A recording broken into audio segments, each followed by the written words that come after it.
Greetings and welcome to today's educational program, Strategic Planning and Hoshin Kanri, by Eric Zink and JD Marhevko. This is your moderator, Doug Wood, with ASQ's Quality Management Division. So we have the pleasure of hearing from Eric Zink and JD Marhevko. Help me welcome them to our talk. So right now, I want to make sure that give you an introduction to Eric. Okay, so Eric started Think Zink Consulting, LLC, in 2009. He has a diverse background in service, manufacturing, and supply chain. He's worked with companies with strategic planning and quality and Lean Six Sigma, industrial engineering, and many other areas. Prior to that, he worked for Marhevko as a vice president of continuous improvement. He also was involved with the quality Six Sigma and industrial engineering there. He helped develop a set of operating metrics to manage the business and cost, productivity, space utilization. They had 186 cold storage food supply warehouses. So again, he had a lot of work with all of these sites all over the world. He was responsible for combining various functions into one team, which engineered standards were developed into standard and documented processes. Again, before that, he was a master black belt at Kraft Foods, working with 15 of their facilities in North America.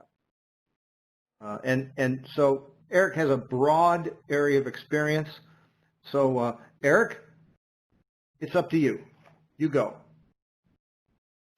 Thank you, Doug. I appreciate that. Hello, everybody. My name is Eric Zink, and I have the distinct pleasure and honor of introducing JD Marhevko.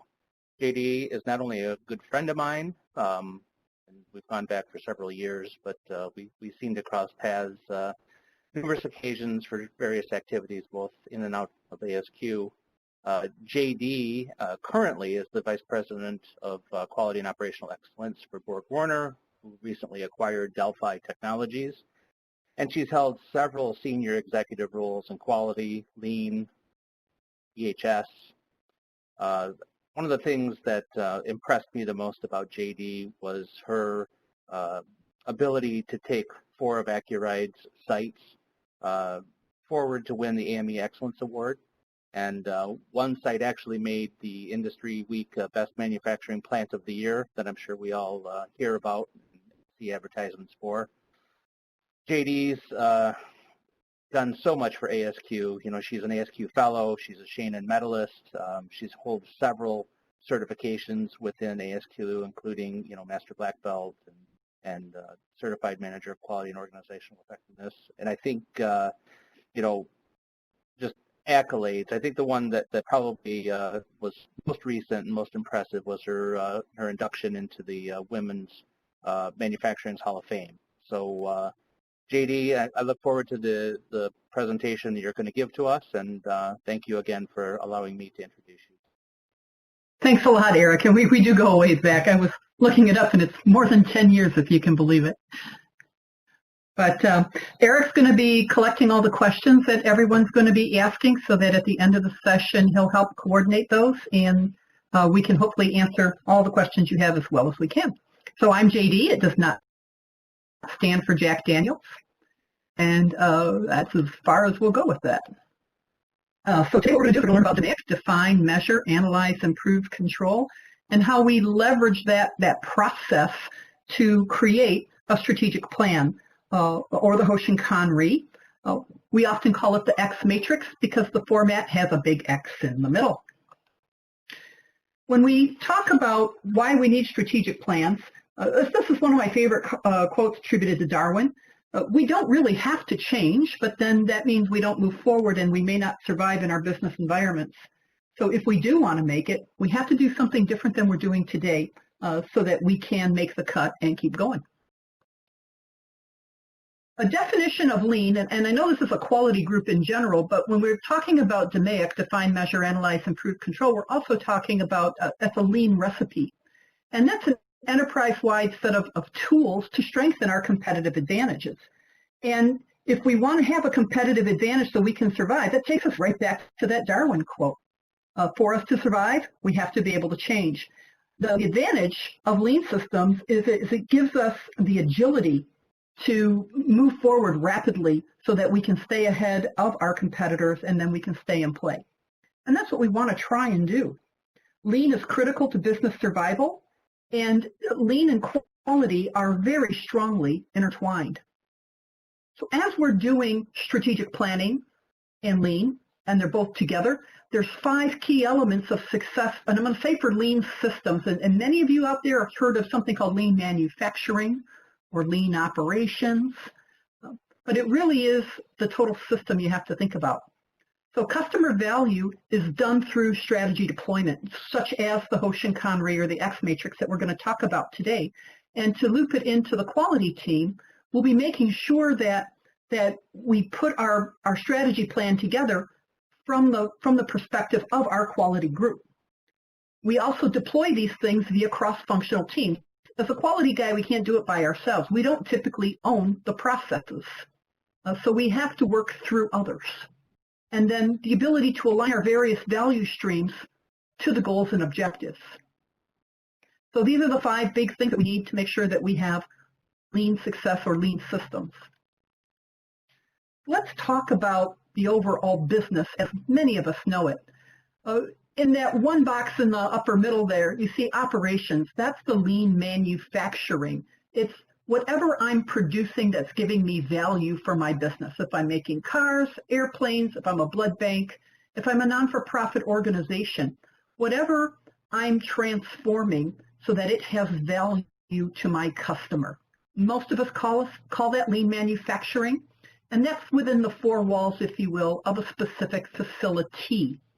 And that's the effective and efficient flow of products or things. And lean manufacturing in itself doesn't do too well. It's depending on whose book you read, it can be anywhere from a 60 to 70 to 80% failure rate of people trying to implement lean manufacturing. And the reason why it falls flat so often is because people do a really good job within the 4 walls of from the beginning to the end of transforming something. But what they often fail to do is to continue the process to include steps 2, 3, and 4. So step 2 is now about the transactional data and information that goes along to support that production environment. You have supply chain, we have sales, human resources, engineering, maintenance, the quality systems themselves, legal entities. You've got all of these teams that are managing data, and that data needs to be correct and on time. And if it's not correct and it's not on time, then operations can optimize itself as much as it wants, but it still can't be optimal because the transactional information coming in is either incorrect or it's late or it's both. So the second piece of lean and understanding the quality of systems is the transactional parts as well. And many people forget that or they do it last. If I put a square around 1 and 2, I could look at that as the 4 walls of a building, of the 4 walls of a facility. If I'm a global entity or I have multiple facilities, and when we heard about Eric working with Kraft Foods in 20-some facilities just across North America, he's got 24 of those that he's trying to execute systems across. So we take it up to the 3rd level, which is the enterprise. Companies often have what we call centers of excellence, or they'll have a commonized supply chain, or commonized engineering, or commonized human resource. And those processes are also largely transactional, where you're getting data and information and the ability to interact cross-facility. We often ship to each other as sister sites, and very rarely do we treat each other well when we're in these kinds of environments. So if I look at 1, 2, 3, and I put a box around that, then I'm talking about the enterprise, the lean systems for the enterprise itself. But even if we were perfect within our 4 walls of the business, we still have to consider our external partners and who we're interacting with to have full lean systems. On the front end, on the left-hand side where you see the external partners, we have to have accurate and on-time delivery of our supply chain, of our raw materials coming in. We also have to send out of our team into our supply chain our forecasts and what we need, our voice of the customer, to our suppliers. We're also receiving in voice of the customer information. We're getting our customers' forecasts. We're getting our customer specifications. We're getting a lot of information. And these are largely transactional data forms of information as well. If we look on the right-hand side for our external partners, we're shipping either to an intermediary who's going to do more work on our product, or we're shipping directly to a customer. We're using logistics companies, truckers and airplanes, trains, and automobiles to get our product to wherever it needs to get to. So those logistics play a big part here, and those external partners. We also have to be able to collect the money. That invoice has to go out. Again, that's a transactional process. So when we look at 1, 2, and 3, and 4 all combined, that's the total lean system. And again, it's very different than what people look at when we talk about lean manufacturing, all by its little lonesome in item number 1. So when we talk about DMAIC, and we're looking at lean so that we can do our strategic planning and then tie our quality functions to it, we need to define what our needs are, our internal or external customer needs. How are we going to measure those things through our KPIs? What forms of analysis will we do when we have gaps? Will we use value stream maps? Will we use Plan, Do, Check, Act? Will we use 8Ds? There's a lot of different analysis tools out there. And as quality professionals, we're pretty much subject matter experts on how to analyze. We're also pretty good at executing those improvements so that the gap can be closed. And then we have to put controls in place so that we can hold those gains. So let's go to define the X matrix.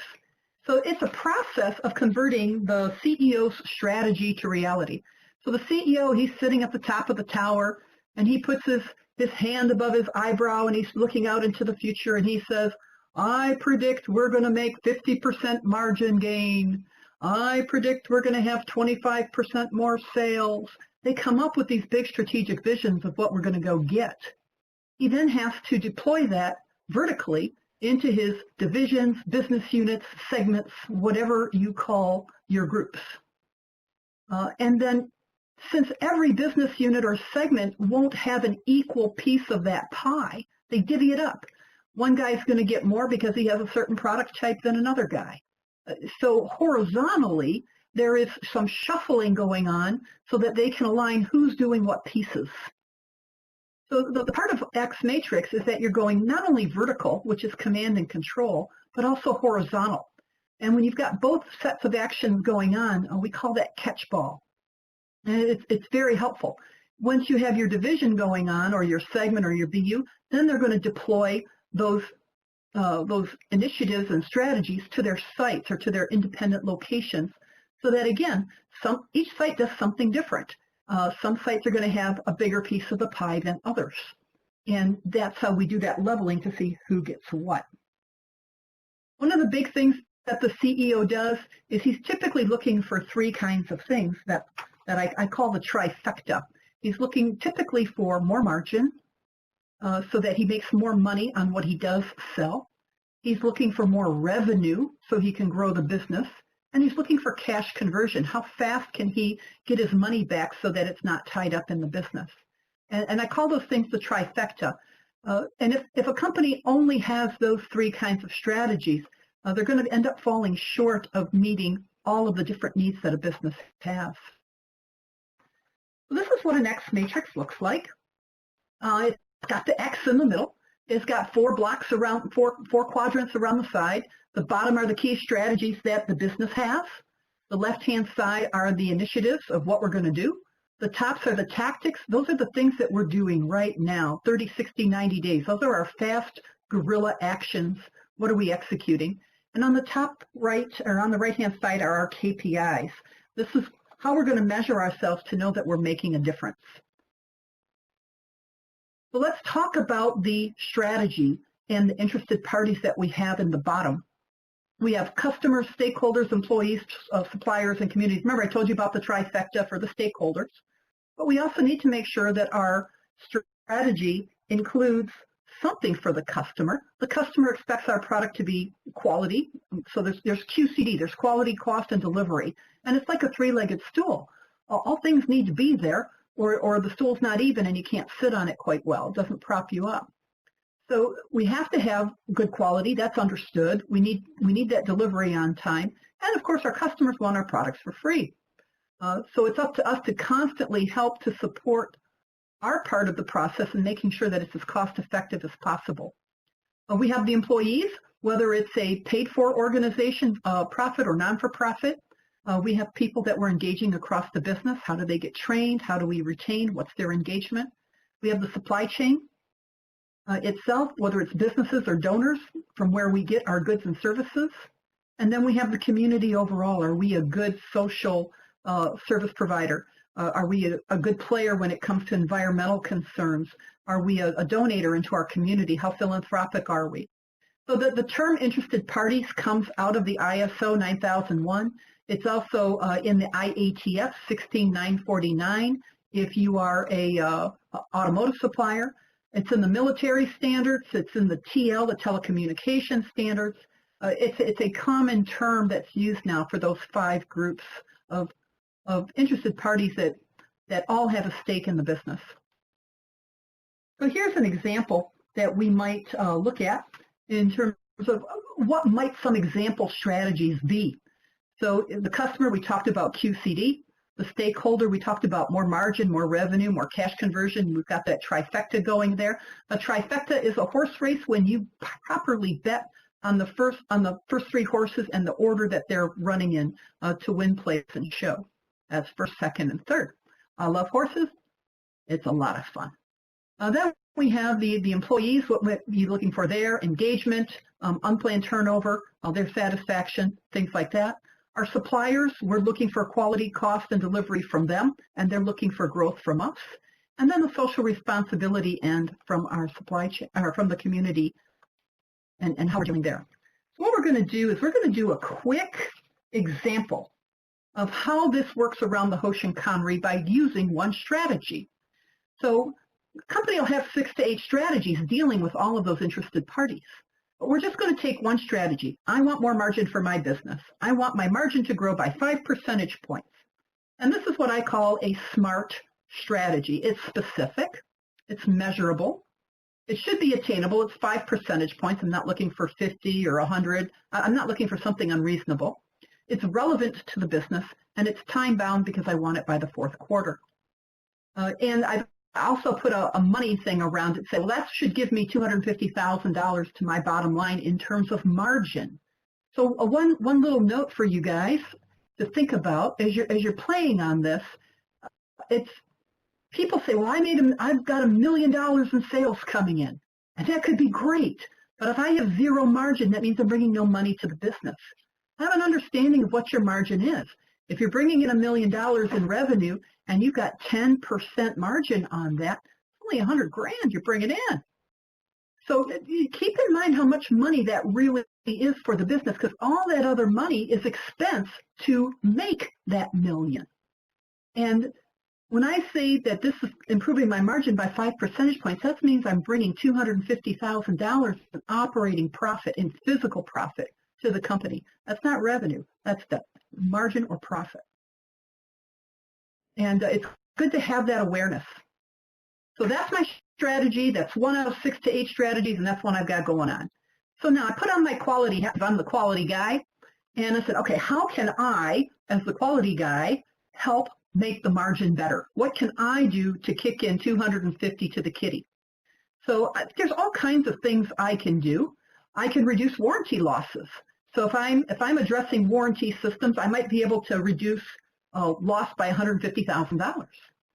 If I'm the lean guy, I could look at my part numbers, my portfolio of part numbers, and say which ones of those aren't making money, and might I fix those part numbers that aren't making money so that I can bring in more margin, $100,000 worth of margin.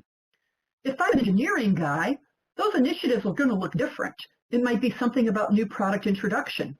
If I'm a finance guy, it might be something about growing the business or strategic planning.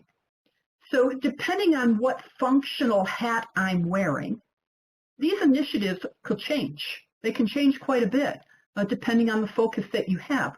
The point is that they're all targeted on improving that margin by 5 percentage points.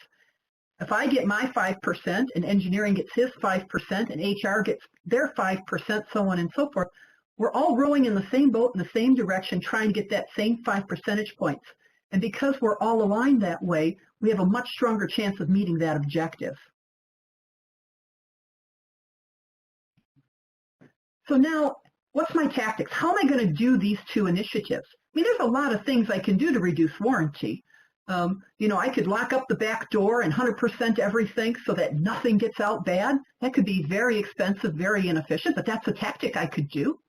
There's lots of different ways for me to approach reducing warranty.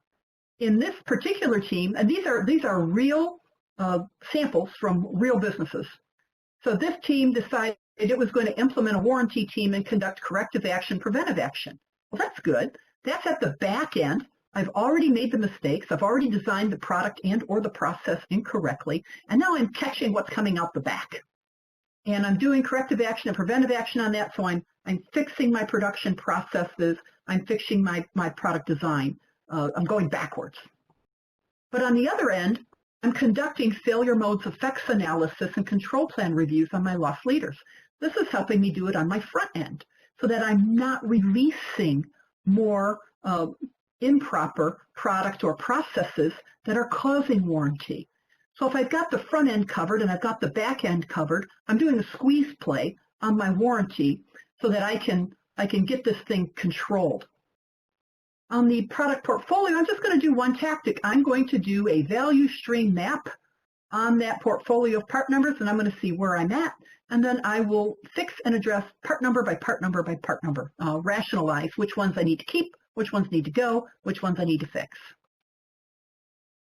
So let's talk about measures for a few moments, because we have our tactics. So how are we going to measure what we're doing? And one of my favorite quotes that came out of Benjamin Franklin says, if you manage your pennies, your dollars will take care of themselves. And to me, that's really a huge opportunity, because if I'm managing my pennies and I can control those, I know the dollars are going to go out. We have a coin jar here that my daughter likes to steal from us every once in a while. We put all our pocket change into the coin jar, and that really adds up pretty quick.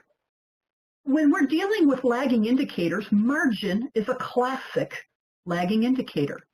I'm looking at margin as, oh, my margin is 5%. Oh, that's too low. Darn. It's after the fact. It's too late. I can't fix it. I can't change it. If you imagine yourself driving your car, and instead of looking through your windshield at the road ahead of you, you can only steer based on what you see in your rear view mirror. And if I can only see where I've been, then I have a tendency to overcorrect, and I end up swinging one way or the other because I can only see where I've been. And that's what a lagging indicator does for you. You only react to what you have.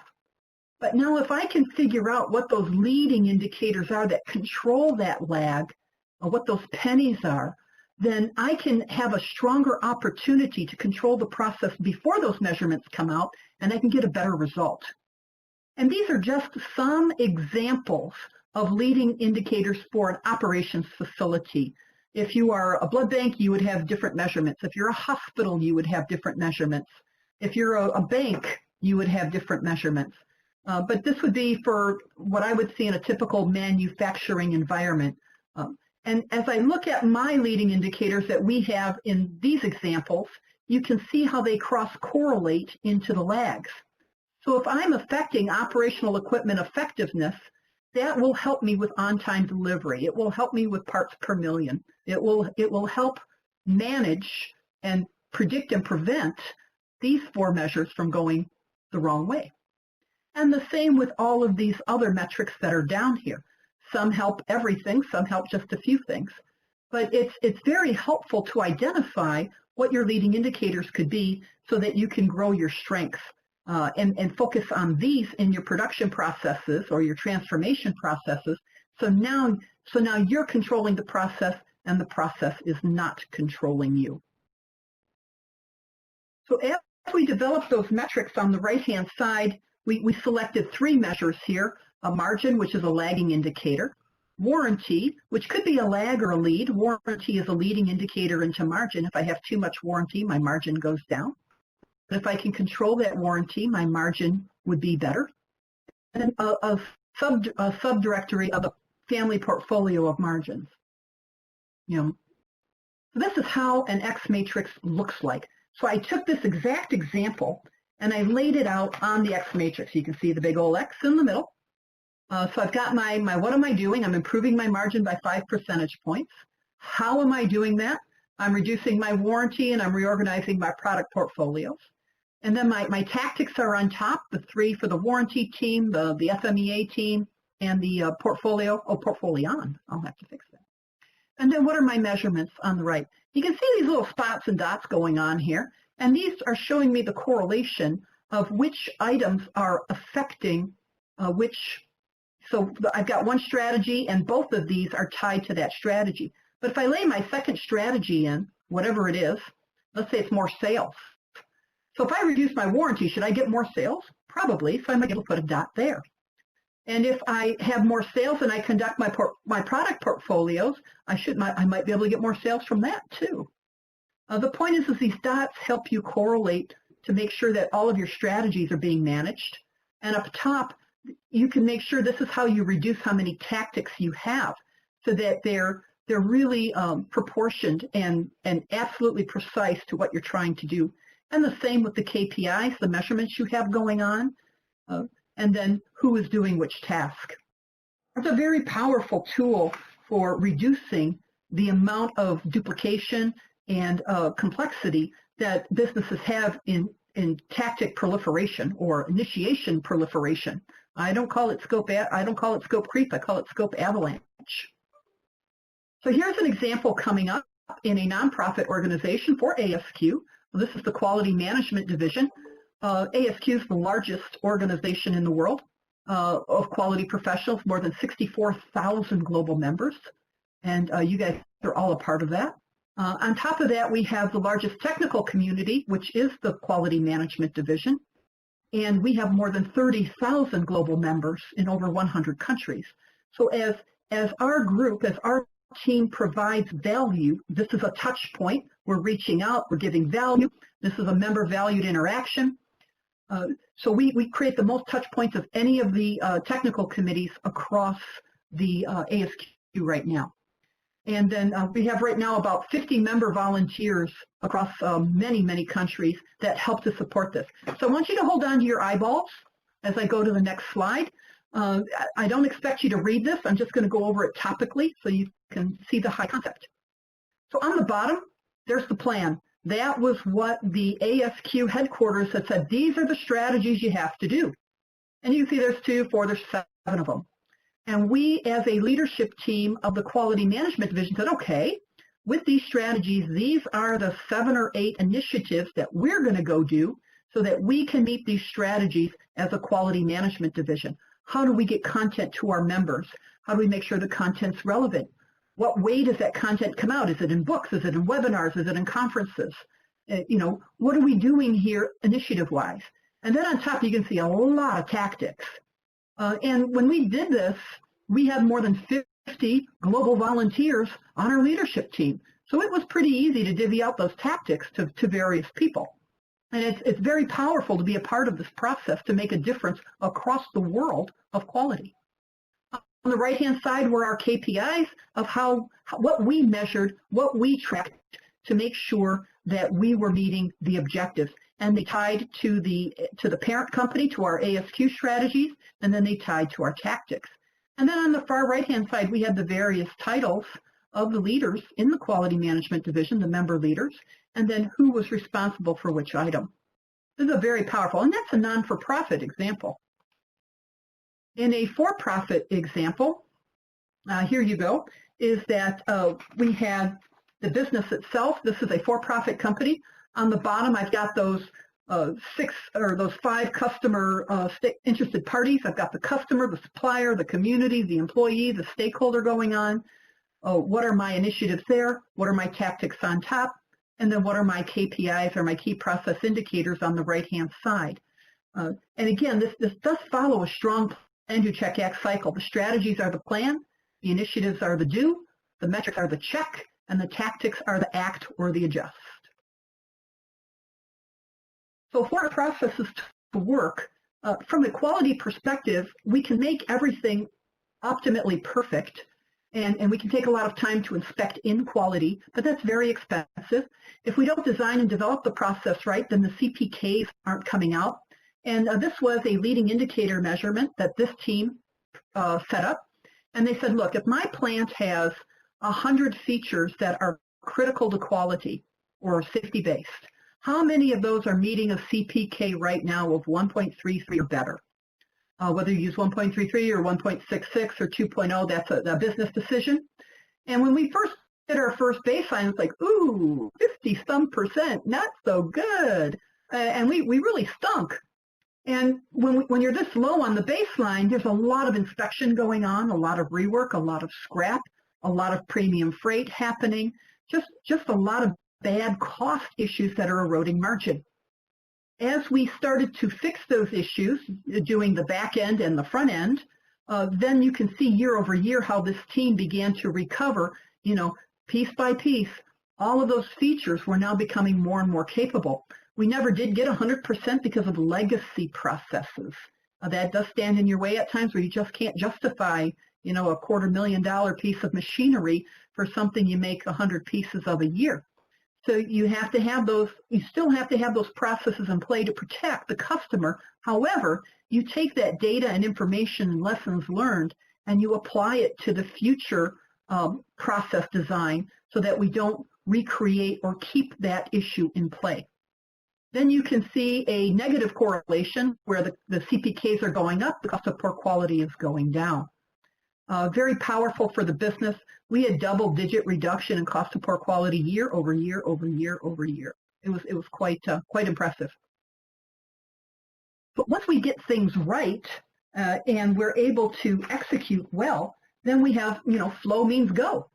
And lean is about getting things through as rapidly as you can, getting the least amount of inventory, having things flow with speed and efficiency.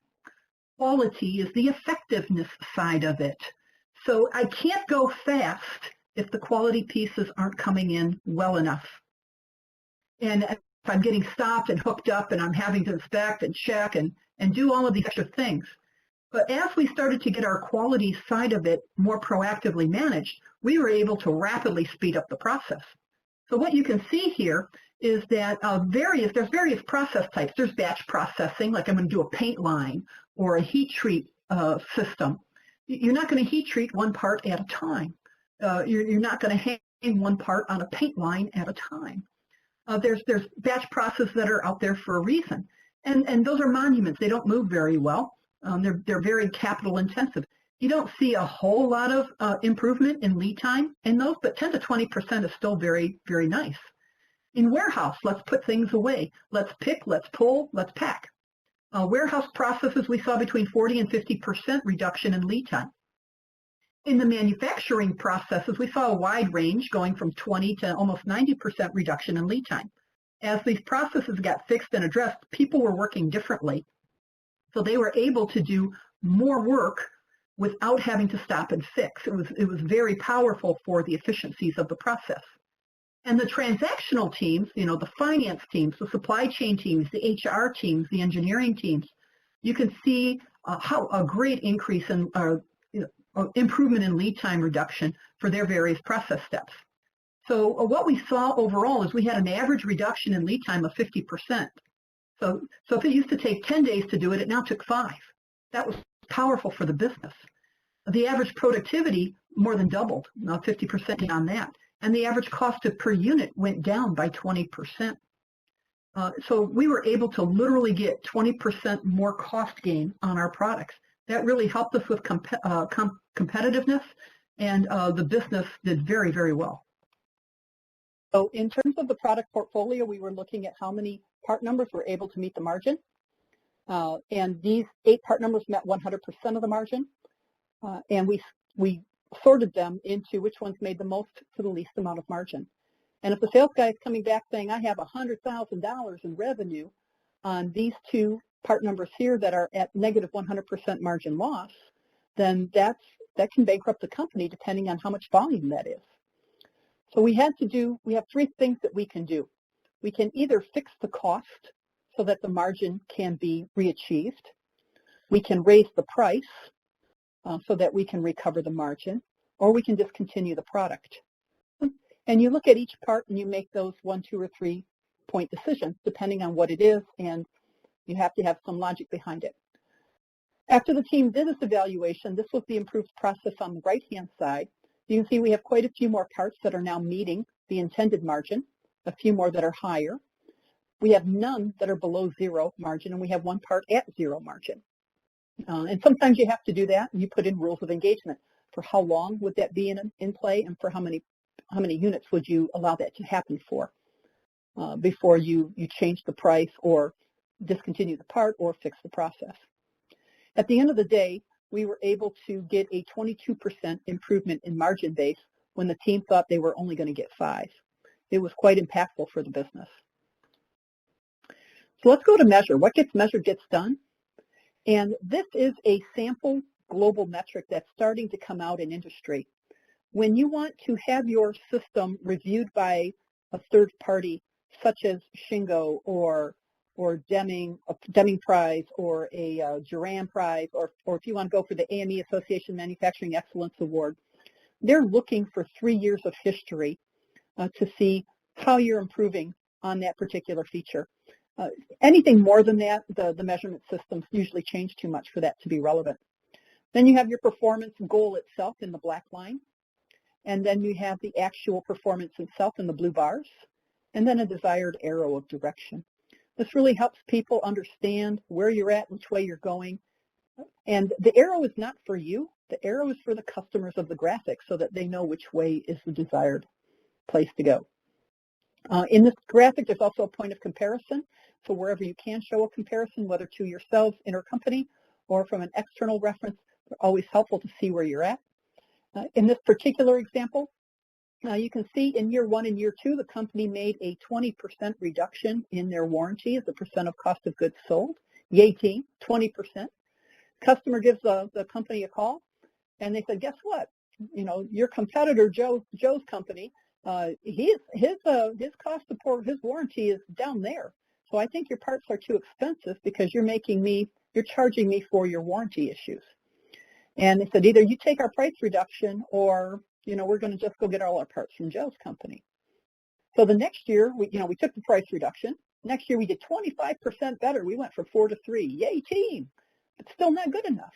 So this really helps solidify where you need to be, and it's a great motivator. And it shows you what can be done when you're looking at comparators. Very, very powerful source of help for the team to see what they can do. So analyze. To know and not to do is not to know. I love that one. It's a Chinese proverb, and I don't know which guy it's attributed to. If anybody knows, let me know. I would love to know. So we talked about the new product introduction for engineering. And in this particular process, it was 170 days long to begin with. And after we did a simple value stream map, putting it into swim lanes, that's what you see on the top right-hand side are the swim lanes. Each different department or process team has their own row, and you can see how the interactions are going back and forth, so we can see how long something is waiting from person to person. There's also a measure of quality from step to step, so that the speed of putting this through was increased by 4 times. We went from 170 days down to 40 days. So it was about a 70% lead time reduction. And the same engineering team with the same personnel was literally able to put out almost 4 times as many quotes. Improve. Even if you're on the right track, you'll still get run over if you just sit there. If you haven't read Will Rogers' biography, be prepared to laugh your butt off because it's really, really funny. But he's just chock full of wisdom and good ideas, and it's just humorous. But this is so true. If we think we're doing well, great. But if we don't keep on moving, we are going to get run over.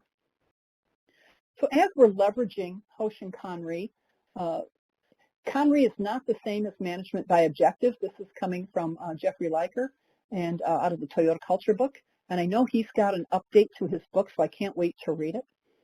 But, management by objectives, it's a good program. It works. It's helpful. It's results-oriented. It's top-down. So it's got pros and cons to it. But the Hoshin Kanri gives you both process and results. It is top down, but it's also horizontal. It's top down, bottom up, and all the way across. It's very participative, and it's circular. So there's nothing as useless as doing something well that you should not do at all. Peter Drucker. So what we've done is as we put our system in place and we control our process so that we can do it repeatedly over and over and over again. We're defining by using the X matrix and understanding what our customer needs are, whether they're internal or external, by setting those strategies. We're figuring out the KPIs, the check feature, so that we know where our baselines are at and we can see where we have gaps. Wherever those gaps are, we analyze.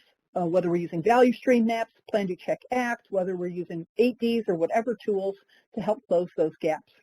We use our tactics on top to drive those improvements, and we make sure that we put our systemic procedures in place at the end so that we can control and hold those gains. And I would like to thank you all for your time. We do have that X matrix format. It is available for you with this session. And I think after Eric gets done talking, Doug, you can tell them how they can get that. Or if you do email me, I've seen some emails coming through already. I can send you a sample Excel X matrix format so you can populate one yourself. And free to a good home. There's my email, jdmarhevko.marhevko@frontier.com, and feel free to join me on LinkedIn. So Eric, back to you. Thank you, JD. Appreciate that. So we did have a few questions, and would like to be able to get those answered. JD, from the group here, the first question that we had was about cross-functional teams. How can that be achieved in a culture where teams work in silos? Meaning, any examples of team transformation towards cross-functional ones? Yeah, that's a great question. So one of the techniques I've learned from the University of Tennessee is called MOUND, middle, out, up, and down. So many times I've been brought into a company and says, okay, JD, go do lean or go do quality, tell me when you're done. And there's very little cross-functional support. So I use this tool, the Hoshin Kanri, the X matrix, and I set it up. I get my teams going, and we get really fast and rapid results. And then pretty soon my peer is looking at me saying, hey, how are you doing that? So then it's going out horizontally across the business. And many times within 6 months to 9 months, I've got 3 or 4 peers aligned on the same kind of process that I'm doing. And then all of a sudden the boss upwards, he says, how are you guys doing that? That looks pretty cool. And then he's going to say, hey, you know, Bill over there, I want you to do this process. Now it comes full circle and it goes back down again. By using this yourself and you get really good at it and you show the results that you get as quickly as you can, you attract a lot of positive interest. The KPIs are key.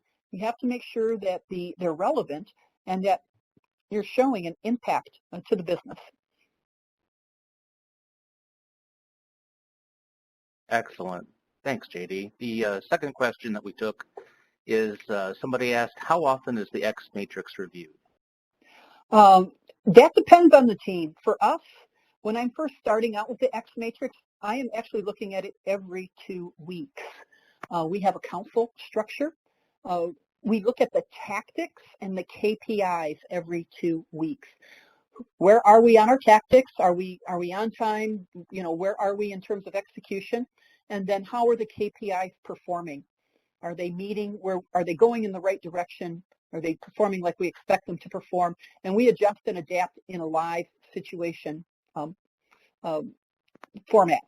In terms of the bottom Hoshin Kanri, that only gets changed when the leadership changes the strategy. So sometimes that's yearly. Sometimes you'll have a leadership team that changes their strategies quarterly. The left-hand side, which would be the initiatives, those change if the strategies change or if we need to adjust and adapt based on which direction the business is going in. But it's a very live, living document.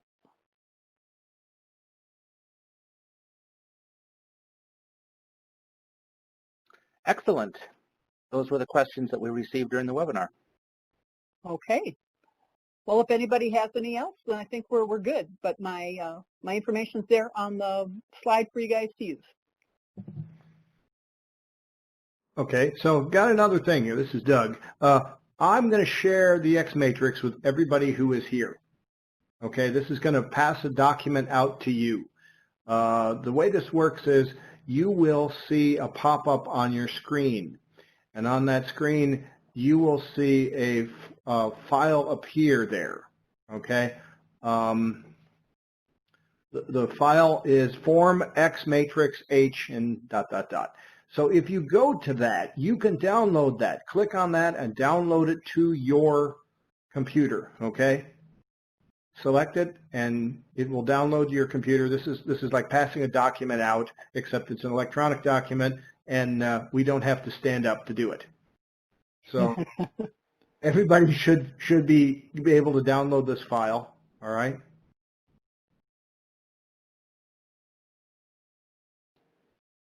So and you might have more questions. You've got JD's information there on the screen.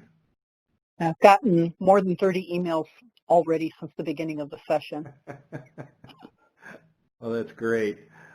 There is one person asking, what are the similarities between the Hoshin Kanri and the balanced scorecard? Want to take that one? Not a lot. They're both configured off the same premise. So for those of you super quality geeks like myself and Eric and Doug on the phone, we sometimes use a tool called QFD, Quality Functional Deployment, also called the House of Quality or the Voice of the Customer. That tool is heavily used in engineering design. The same guy, Dr. Akao, A-K-A-O, he created both tools, and he built the Hoshin Kanri off of the House of Quality. And then the bowling cards, the bowling charts came kind of off of that too. So you'll see that the X matrix can be evolved and transformed and modified into a lot of different things that work very well for different companies.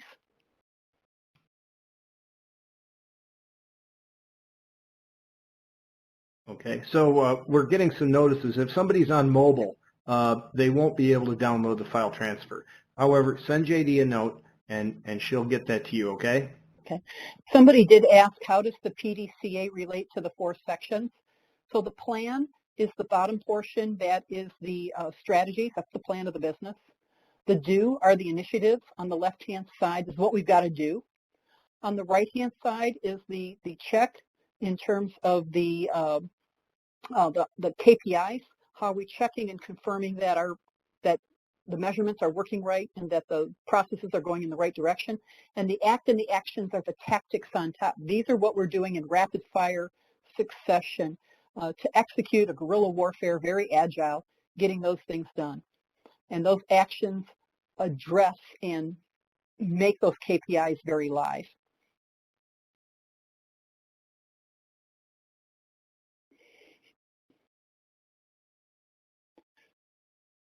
So Eric, I don't know if any other questions came through.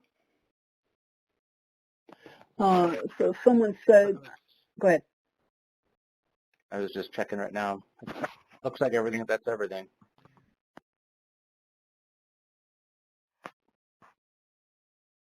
Okay. All right. So I guess that pretty much ends the talk here. You might have more questions for JD.